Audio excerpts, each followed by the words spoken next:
नाम है श्रेया और एक बार फिर आप सभी का let's get UPSC CSC Hindi पर स्वागत है। साथियों, जैसा कि आप देखते हैं कि अक्सर एग्जाम हो नहीं पाता, उससे पहले पेपर लीक हो जाता है। कभी कभी व्हाट्सएप ग्रुप पर पेपर लीक हो जाते हैं। अक्सर ओएमआर शीट में धांधली कर ली जाती है और कभी कभी एग्जामिनेशन ऑफिस में ही कुछ सिस्टम बिठा दिए जाते हैं जहां पर कॉपियों का एक्सचेंज हो जाता है या फिर कॉपियां ठीक कर ली जाती हैं।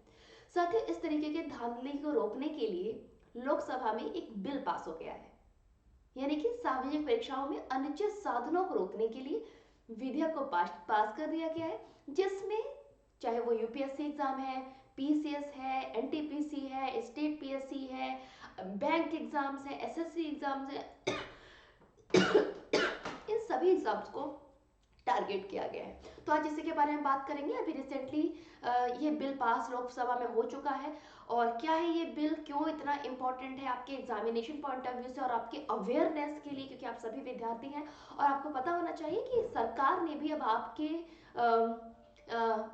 लिए, आपके फेवर में एक स्टेप उठा लिया है, जिसमें एक विधेयक को पास कर दिया गया है। क्या है ये विधेयक, पूरे मामले को समझेंगे और चलिए आगे बढ़ते हैं।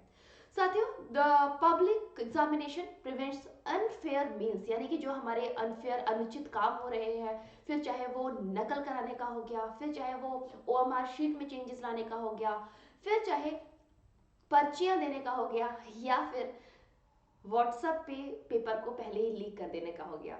गाइस, इसके लिए बिल एक पास किया गया जो कि अभी 5 फरवरी की शाम को लोकसभा में पास हो गया है। सार्वजनिक परीक्षा अनुचित साधनों की रोकथाम विधेयक 2024 सोमवार को लोकसभा में पेश किया गया था, जो कि 6 फरवरी की न्यूज है कि 5 शाम को हो गया था। और इस विधेयक का उद्देश्य है कि अधिक लाभ लाने के लिए अनुचित कारकों को रोकना और सार्वजनिक परीक्षा प्रणाली में पारदर्शिता और निष्पक्षता की विश्वसनीयता, यानी कि जितने भी हमारे पब्लिक एग्जामिनेशंस होते हैं उनमें जितने बच्चे फाइट करते हैं, अक्सर क्या देखा जाता है कि जो बच्चे ईमानदारी से पढ़ाई कर रहे हैं, जो अपना एक करियर बिल्ड करने के लिए बहुत सारी नॉलेज क्रिएट करते हैं, वो उन बच्चों से पीछे रह जाते हैं जिनके पास एक अच्छा जैक है या फिर जो अच्छे कॉन्टैक्ट लिस्ट में है। और इसी को रोकने के लिए, यानी कि जो जस्टिफाइड बच्चे हैं उनको नौकरी मिले, उन्हें रोजगार मिले, इस बात को बयां करती है ये आपका विधेयक, जो कि अभी रिसेंटली 5 फरवरी को लोकसभा में पारित कर दिया गया है और साथ में अनुचित तरीकों के रोक लगाने का भी निर्णय ले रही है। साथियों, विधेयक की धारा 3 में कम से कम 15 कार्यों को सूचीबद्ध किया गया है जो सार्वजनिक परीक्षाओं में मौद्रिक या गलत लाभ के लिए अनुचित साधनों का उपयोग करने के बराबर है। यानी कि इस विधेयक को धारा 3 में 15 सूचियों के अंतर्गत रखा गया है। अब ये 15 सूचियां इस प्रकार से है कि वो कौन कौन से पॉइंट्स हैं जिसके तहत यह कार्य अनुचित होगा, यानी कि एग्जामिनेशन में धांधलेबाजी के 15 तरीके बताए गए हैं और उस पर यह विधेयक को पेश किया गया है।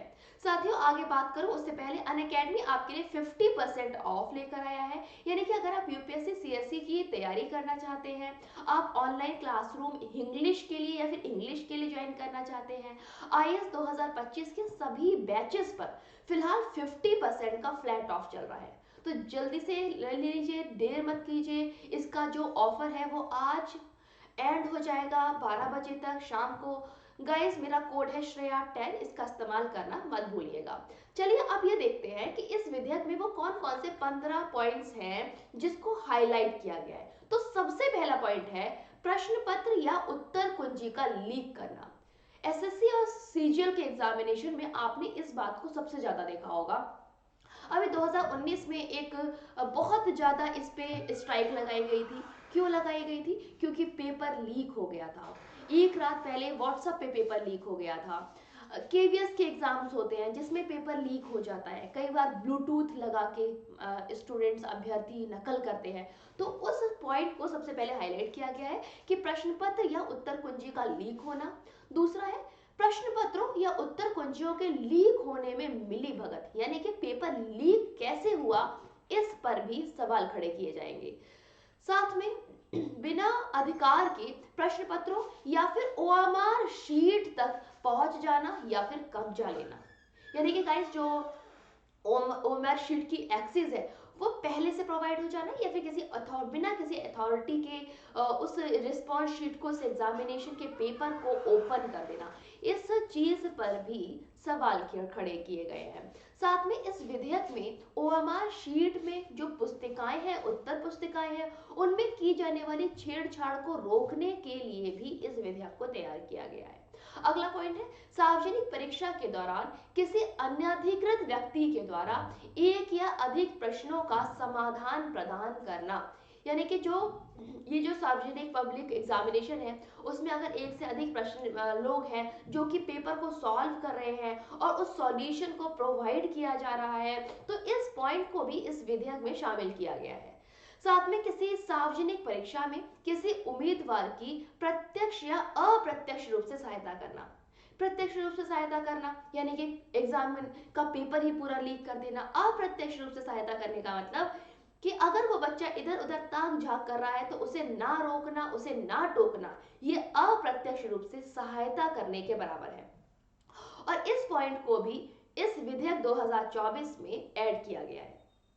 उम्मीदवारों की शॉर्टलिस्टिंग या फिर किसी उम्मीदवार की योग्यता या रैंक को अंतिम रूप देने के लिए आवश्यक दस्तावेज के साथ छेड़छाड़ करना। आपने देखा होगा जब मेरिट बनती है तो मेरिट में छेड़छाड़ कर दी जाती है, या फिर जब रैंक प्रोवाइड की जाती है तो अगर एक नंबर ऊपर नीचे हो रहा है क्वालिफाई करने से, तो एक नंबर ऊपर नीचे को ठीक करके उसे क्वालिफाई करा जा रहा है, तो ये भी आपका एग्जाम में छेड़छाड़ है और इसको भी विधेयक में ऐड किया गया है। साथ में कंप्यूटर नेटवर्क, संसाधन और सिस्टम के साथ छेड़छाड़, यानी कि जो आपके ऑनलाइन एग्जामिनेशन होते हैं उसके कंप्यूटर नेटवर्क में छेड़छाड़ करना, जिससे कि जिस पर्टिकुलर इंसान को हम आगे नहीं बढ़ने देना चाह रहे हैं या फिर आगे बढ़ने देना चाह रहे हैं, दोनों में उसकी मदद की जा सके। संसाधन और सिस्टम की छेड़छाड़ यानी कि डेस्क पर चीजों को लिख देना या फिर सिस्टम में सॉल्यूशन को ऐड करके रखना, जिससे कि अगर वो क्लिक करेगा तो अपने आप ऑटोमेटिकली सही क्वेश्चन पर आंसर करेक्ट हो जाएगा, सही ऑप्शन सिलेक्ट हो जाएगा। नकली वेबसाइट का निर्माण करना जिसमें कि बच्चे को एग्जाम दिलाया जाए फिर ओरिजिनल वेबसाइट पर बाद में दिलाया जाए। तो इस तरीके के पॉइंट्स को इस विधेयक में नकल को और अनुचित साधनों को रोकने के लिए लोकसभा में बिल पास कर दिया गया है। बात इतनी ही नहीं है, अभी और भी कुछ पॉइंट्स हैं जो कि इस एग्जाम के लिए इस बिल में पास किए गए हैं, इस बिल में रखे गए हैं। फर्जी परीक्षाओं का आयोजन, यानी कि कई बार ऐसा होता है कि पैसे को बनाने के लिए कुछ फेक साइट्स होती हैं, कुछ फेक फॉर्म्स भरवाए जाते हैं, कुछ फेक एग्जामिनेशन होते हैं, उस पर रोकथाम करना।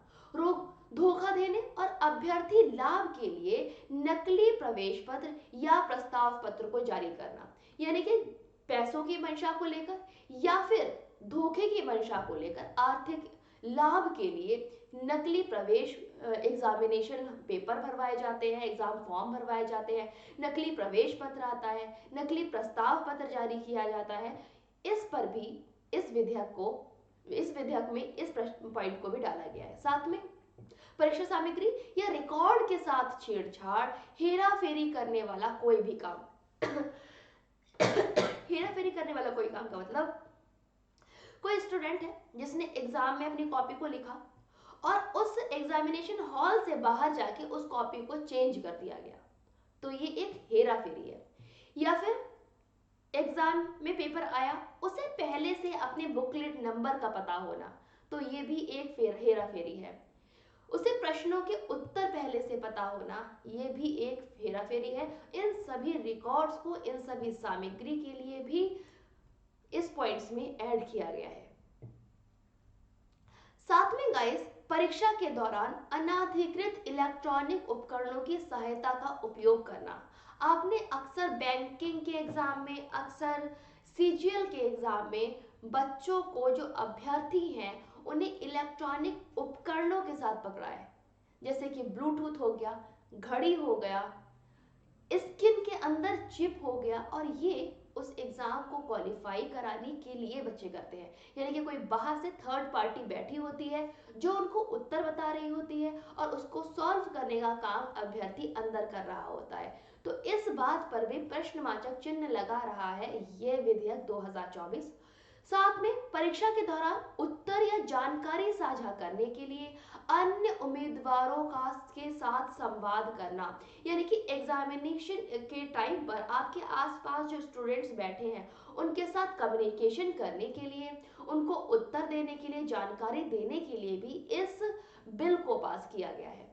साथ में सार्वजनिक परीक्षा के संदर्भ में कोई अन्य कार्रवाई अनुचित साधन मानी जाएगी, यानी कि जो आपकी पब्लिक एग्जामिनेशन हो रहा है उसमें सिर्फ बच्चे के हाथ में एक पेन और एडमिट कार्ड के अलावा अगर कोई भी चीज होती है तो उसे अनुचित चीजों में गिना जाएगा, जिसके लिए इस विधेयक में इस पॉइंट को डाल दिया गया है। साथियों चलिए आगे इस बारे में बात करें, उससे पहले हमें जानना होगा कि पब्लिक एग्जामिनेशन की डेफिनेशन क्या है। Which examination are public examination are defined in the bill.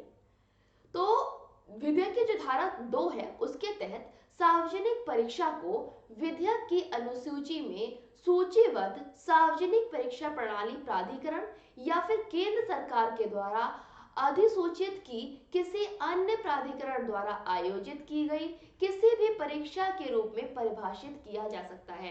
यानी कि सेक्शन 2 के अंतर्गत जितनी भी आपके पब्लिक एग्जामिनेशन है वो या तो पब्लिक एग्जामिनेशन अथॉरिटी लिस्ट में जो उस लिस्ट में जो आपके आयोग आते हैं उनके अंतर्गत अगर आपका एग्जाम किया जा रहा है, फिर चाहे वो स्टेट का हो गया फिर चाहे वो सेंट्रल गवर्नमेंट का हो गया, उन सभी एग्जाम को स्पेशली जो आपके सेंट्रल गवर्नमेंट के एग्जाम है उनको पब्लिक एग्जामिनेशन के अंतर्गत रखा गया है। चलिए देख लेते हैं कि जितने भी आपके पब्लिक एग्जामिनेशन है उनकी अथॉरिटीज किस किसके पास है, यानी कि वो कौन कौन से एग्जामिनेशन है जो पब्लिक एग्जामिनेशन कहलाते हैं, या फिर वो कौन कौन से आयोग है जिनके द्वारा कराए गए एग्जाम्स को पब्लिक एग्जामिनेशन में इनरोल किया गया है। तो सबसे पहले है यूपीएससी, जो कि आप लोगों को देना है, और आपकी सफलता का निर्णय लेने के लिए सरकार ने ये एक कदम उठा लिया है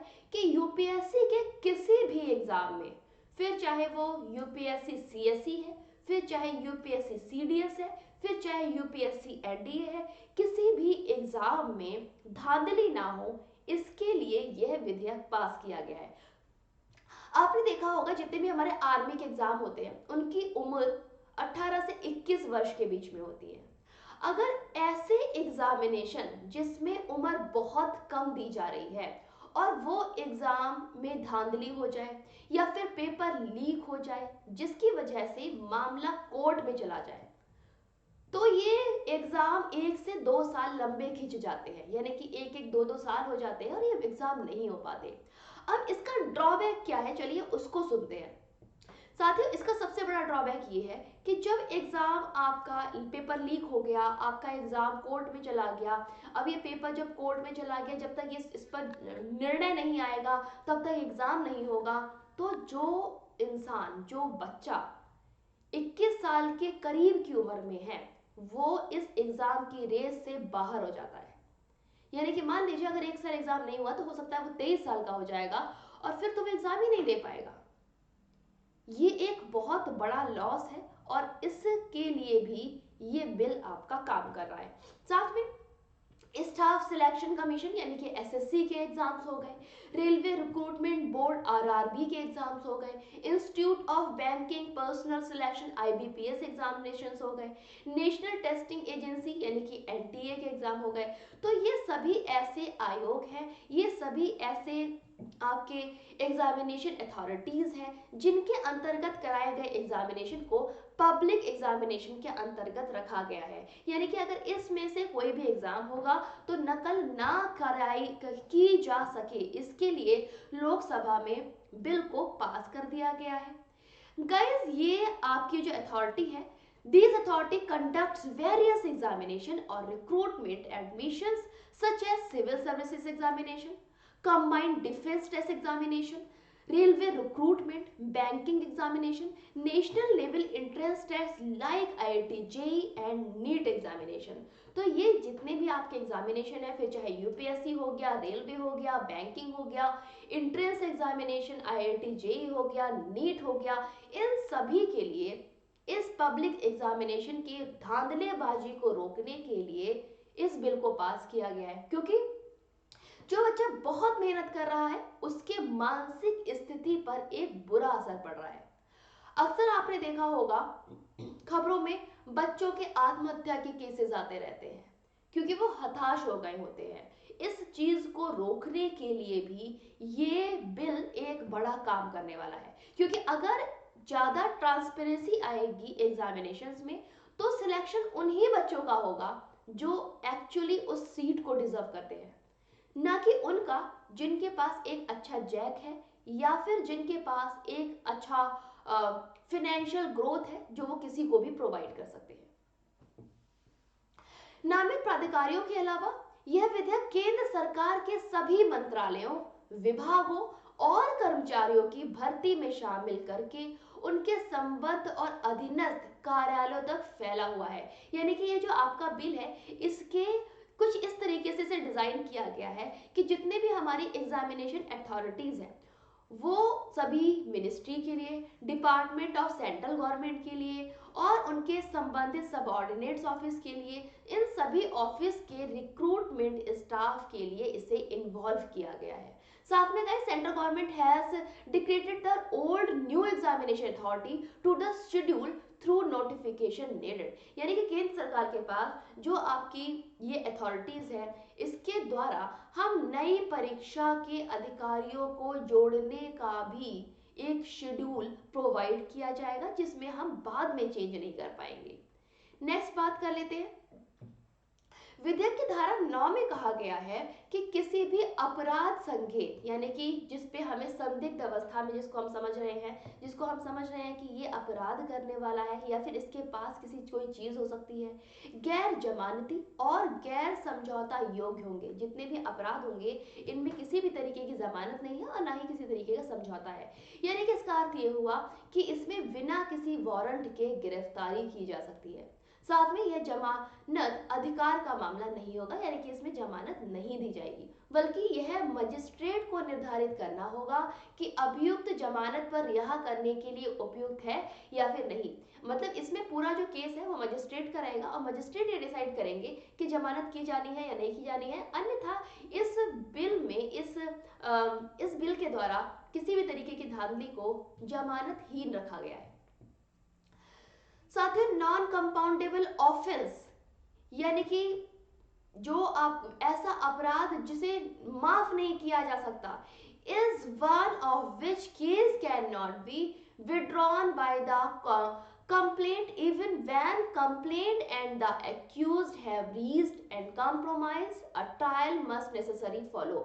यानी कि जो शिकायत करता है उनके द्वारा अगर मामला को वापस नहीं लिया जाता है तो फिर चाहे शिकायतकर्ता और आरोपी के बीच में समझौता हो गया हो तो भी मुकदमा चलता रहेगा। यानी कि अगर आपने एक बार केस फाइल कर दिया तो ये मुकदमा नहीं बंद होगा। बिल्कुल वैसे ही जैसे विमेन पावर लाइन महिलाओं के लिए इस चीज को देती है कि अगर महिला किसी 120 नंबर पे कॉल करके 100 नंबर पे कॉल करके शिकायत दर्ज कराई जाए करते हैं तो अगर एक बार मुकदमा शुरू हो गया तो वह पीछे नहीं जाता।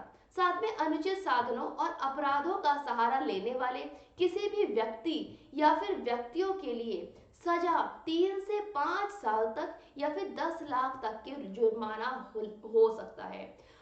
इसका मतलब ये हुआ कि अगर पब्लिक एग्जामिनेशन में किसी भी धांधलेबाजी को करते हुए किसी भी अभियुक्त को पकड़ा गया तो उसको 3 से 5 साल की जेल और 10 लाख के जुर्माने को निश्चित किया गया है।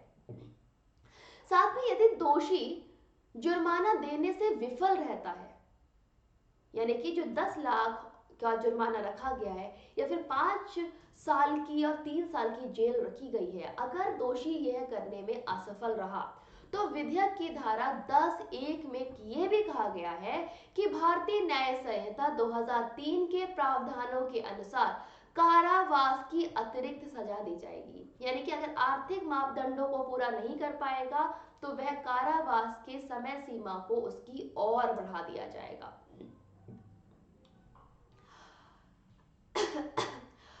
अंडर सेक्शन 10(2) सेक्शन 1002 के अंतर्गत बोला गया है, a service provider who engage provide supported as computer resource and any material whatever the name is may be called, the conduct of the examination can be fill up 1 crore rupees along with the penalties। यानी कि अगर कोई ऐसी agency है जिसके द्वारा computer resource में, किसी भी अनदर मटेरियल में ऐसे टर्म्स प्रोवाइड किए जाए जिससे एग्जामिनेशन में धांधली कराई जा सके, तो ऐसी अथॉरिटीज को, ऐसी एजेंसीज पर 1 करोड़ रुपीस का जुर्माना होगा और साथ में अनदर पेनल्टीज भी लगाई जाएंगी। Guys will provide the harder punishment case organised by the paper leak. जो ये विधेयक है ये पूरी तरीके से अगर पेपर लीक होता है तो उस पर कठोर सजा सुनाने का प्रावधान रख रहा है। Whereas organized crime defined as the awful activity by the group person conducting in the conspiracy and pursues promote a shared interest and woeful gain in respect to the public examination। जो आपकी सार्वजनिक परीक्षा है उसके संबंध में गलत लाभ को उठाने के लिए, साझा करने के लिए, आगे बढ़ाने के लिए, या फिर उस गलतियों को, उस करप्शन को आगे बढ़ाने के लिए जो शामिल व्यक्तियों के समूह हैं, यानी कि जो ग्रुप काम कर रहे हैं, गैर कानूनी गतिविधि कर रहे हैं, उनको भी प्रावधान किया गया, उनके लिए भी प्रावधान किया गया है और उन गतिविधियों को भी परिभाषित किया गया है। गाइस अगर धारा 11(1) की बात की जाए तो 11(1) में कहा गया है कि संगठित अपराध के लिए सजा कम से कम 10 साल की कैद है और इसे बढ़ाकर 5 साल से 10 साल भी किया जा सकता है और जुर्माना जो है वो कम से कम 1 करोड़ से कम नहीं होगा। यानी कि अगर कोई भी एजेंसी है जो इस घोटाले में मदद कर रही है या फिर इस घोटाले को पैदा करने के लिए सहायता प्रदान कर रही है तो उस पे मिनिमम 1 करोड़ का जुर्माना होगा और साथ में 5 साल या 10 साल की जेल की सजा होगी। हाल के वर्षों में देश भर के भर्ती परीक्षा में परीक्षा लीक होने की व्यापक समस्या के कारण केंद्र सरकार ने यह विधेयक पेश किया है। यानी कि आए दिन ये आपके पेपर लीक के मामले सामने आते रहते हैं। कई बच्चे होते हैं जो अपने 18 साल की उम्र में नौकरी की तैयारी करना शुरू करते हैं और 28 साल की उम्र तक पहुंच जाते हैं। उस चीज को खत्म करने के लिए एक लंबी पढ़ाई का जो बच्चों का एक सीरीज क्रिएट हो गया उसको तोड़ने के लिए इस बिल को पास कर दिया गया है। चलिए अब बात कर लेते हैं समस्या की जो सीमा है उसके बारे में कि ये बिल आपका आना क्यों आवश्यक है। साथियों रिपोर्टों से पिछले 5 वर्षों में अगर देखा जाए तो 16 राज्यों में पेपर लीक के 48 मामले सामने आए जिसमें से लगभग 1.2 लाख नौकरी पदों के लिए जबकि 1.51 आवेदक प्रभावित हुए हैं। सोचिए 1.2 लाख नौकरी पदों के लिए जो एग्जाम अब तक हुए हैं उसमें धांधली की गई है और विधेयक का उद्देश्य सार्वजनिक परीक्षाओं में कदाचार को यानी कि सदाचार को संबोधित करना है जो देरी और रद्दीकरण का कारण बनता है। यानी कि अगर आपका पेपर ईमानदारी से नहीं होता तो या तो पेपर को रोक दिया जाता है या पेपर डिले हो जाते हैं या फिर उस एग्जाम पे स्टे लग जाता है, यानी कि पूरी तरीके से एग्जाम के रद्द होने का मामला बन जाता है। और इससे क्या होता है, कई लाखों युवाओं का जीवन, करियर प्रतिकूल प्रभाव में चला जाता है और इसके रोकने के लिए ये बिल आना बहुत आवश्यक था। वर्तमान में सार्वजनिक परीक्षा में अनुचित साधनों या फिर अपराधों को संबोधित करने के लिए कोई भी ठोस विशिष्ट कानून नहीं है जिसके लिए व्यापक केंद्रीय कानून की आवश्यकता होती है। चलिए साथियों अब इस विधेयक के उद्देश्य को देख लेते हैं। इस विधेयक का उद्देश्य है कि सार्वजनिक परीक्षा जितने भी आपके पब्लिक एग्जामिनेशन हो रहे हैं उसमें पारदर्शिता लाई जाए, उसमें निष्पक्षता लाई जाए, विश्वसनीयता को बढ़ाया जा सके और सुनिश्चित करना कि युवाओं के ईमानदार प्रयासों को सुनिश्चित पुरस्कार मिल पाएगा, जिसके लिए इस एग्जाम पे इस विधेयक को लागू किया गया है। साथियों अनअकैडमी आपके लिए सभी यूपीएससी प्रिपरेशन पर फिलहाल 50% का ऑफ लेकर आया है। और अगर आप यूपीएससी सीएससी 2025 के लिए दोनों में से किसी भी मीडियम में, इंग्लिश मीडियम या फिर हिंदी मीडियम, जिस भी मीडियम में तैयारी कर रहे हैं, आप इस कोर्स में इनरोल कर सकते हैं, क्योंकि इस बैच का एंड आज दोपहर 12 बजे हो रहा है। मेरा कोड है श्रेया10। श्रेया10 को इनरोल कीजिए और इसका फायदा उठाइए। साथ में गाइस अनअकैडमी आपके लिए यूपीएससी सीएससी प्रीलिम और मेंस के लिए ऑल इन वन कोर्स लेकर आया है, जिसमें आपके प्रीलिम जीएस कोर्स की तैयारी कराई जा रही है, प्रीलिम क्रैश कोर्स की तैयारी कराई जा रही है, सीसेट कोर्स की तैयारी कराई जा रही है, मेंस कोर्स की तैयारी कराई जा रही है, प्री टेस्ट सीरीज की तैयारी कराई जा रही है और गाइस मेंस टेस्ट सीरीज की तैयारी कराई जा रही है। यानी कि ये सभी आपको एक ही पैकेज में मिल जाते हैं। अगर आप इसमें एनरोल करना चाहते हैं तो मेरा कोड ध्यान रखिएगा, जो कि है श्रेया10। ये आपको अनअकैडमी के कोर्सेज पर 10% का डिस्काउंट देता है। साथ में अगर आप अनअकैडमी के साथ इंग्लिश मीडियम में क्लासेस को ज्वाइन करना चाहते हैं तो गाइस मेरा कोड है श्रेया10, उसको इनरोल करना मत भूलिएगा, क्योंकि इंग्लिश मीडियम के बैच पर भी मेरा कोड एप्लीकेबल होगा। ये बैच आपका 13 फरवरी से लाइव होने वाला है। साथ में अनअकैडमी आपके लिए फाउंडेशन बैच लेकर आया है, जिसमें आपको सारे अच्छे एजुकेटर्स पढ़ा रहे हैं, आपको पीपीटी और नोट्स प्रोवाइड कराए जा रहे हैं, आपको मेंस की टेस्ट सीरीज इवैल्यूएशन के साथ प्रोवाइड कराई जा रही है, आपको लाइव और रिकॉर्डेड क्लासेस भी दी जा रही है। जो बैच आपका 7 फेब से लाइव हो चुका है, अगर आप इसमें इनरोल करना चाहते हैं तो गाइस एक्स्ट्रा डिस्काउंट के लिए मेरा कोड है श्रेया10, इसे लगा सकते हैं। साथ में अनअकैडमी फिलहाल आपको इस पर 50% का ऑफ दे ही रहा है, यानी कि टोटल 60% के ऑफ के साथ आप इस कोर्स में इनरोल कर सकते हैं। गाइस अगर आप लोग इंग्लिश मीडियम के लिए नहीं, हिंदी मीडियम के लिए प्रिपरेशन कर रहे हैं तो आप लक्ष्य बैच के साथ जा सकते हैं। लक्ष्य बैच आईएएस 2025 की तैयारी करा रहा है, जिसमें आपकी प्री और मेंस की तैयारी कराई जा रही है, डिस्क्रिप्टिव स्टडी मटेरियल मिल रहा है, 1-to-1 मेंटोरशिप मिल रही है और प्री और मेंस की टेस्ट सीरीज मिल रही है। ये बैच आपका 16 फेब से लाइव हो रहा है। अगर आपको कोड लगाना है, आपको डिस्काउंट चाहिए, तो मेरा कोड है श्रेया10, इसको लगा सकते हैं, क्योंकि श्रेया10 अनअकैडमी के हर एग्जाम पर मैक्सिमम डिस्काउंट देता है। और साथियों फाइनली अनअकैडमी आपके लिए सिविल सर्विसेज चैंपियनशिप टेस्ट लेकर आया है, जिसमें टोटल आप 90% स्कॉलरशिप को विन कर सकते हो। ये टोटल फ्री ऑफ कॉस्ट आपका टेस्ट है, जिसमें आपको डेल का लैपटॉप हो गया, एजीवी वर्थ, अमेजोन के वाउचर्स हो गए, प्रीलिम टेस्ट सीरीज हो गई, आपके प्रोफेसर से 1-to-1 मेंटोरशिप, लकी ड्रॉ, इन सभी गिफ्ट हैम्पर्स को प्रोवाइड किया जा रहा है। गाइस ये एग्जाम आपका 11 फरवरी को होने वाला है, जो कि सुबह 11 बजे और शाम को 5 बजे होगा। अगर आप इसमें इनरोल करना चाहते हैं तो मेरा कोड है श्रेया10, इसके साथ इनरोल करना मत भूलिएगा, क्योंकि श्रेया10 आपको अनअकैडमी के हर कोर्स में एंटर करने का फायदा देता है। साथ ही मेरे जितने भी साथी ऑप्शनल की तैयारी करना चाहते हैं, अनअकैडमी अपने सिंगल सब्सक्रिप्शन में अनअकैडमी सभी सब्जेक्ट के ऑप्शनल कोर्सेज दे रहा है। तो अगर आप इसमें भी इनरोल करना चाहें तो मेरा कोड श्रेया10 याद रखिएगा, क्योंकि गाइस ये जो श्रेया10 है, फिर चाहे आप यूपीएससी की बात कर लीजिए, पीसीएस की कर लीजिए, एसएससी बैंक की कर लीजिए, हर एग्जाम की तैयारी के लिए मैक्सिमम डिस्काउंट देता है। साथ में अगर आप लोग मेरे साथ पर्सनली कम्युनिकेट करना चाहते हैं तो अनअकैडमी एप्लीकेशन को डाउनलोड कर लीजिए। यहाँ पर मेरी प्रोफाइल का नाम है श्रेया मैम, आप इसे सर्च करके फॉलो कर लीजिएगा, जिससे कि जब भी मैं लाइव आऊंगी आपको नोटिफिकेशन मिल जाएगा और हम और आप साथ में मिलकर अच्छे लेक्चर्स को एनरोल कर पाएंगे। तो गाइस ये था पूरा टॉपिक, आई होप आपको अच्छा लगा होगा। कैसा लगा आपको इस बिल के बारे में सुनकर, अपनी कमेंट में अपनी राय को लिखना मत भूलिएगा। चलिए गाइस अभी के लिए बस इतना ही, तब तक stay tuned, stay safe, have a good night, bye all, see you bye next video, love you guys, thank you so much, good night all.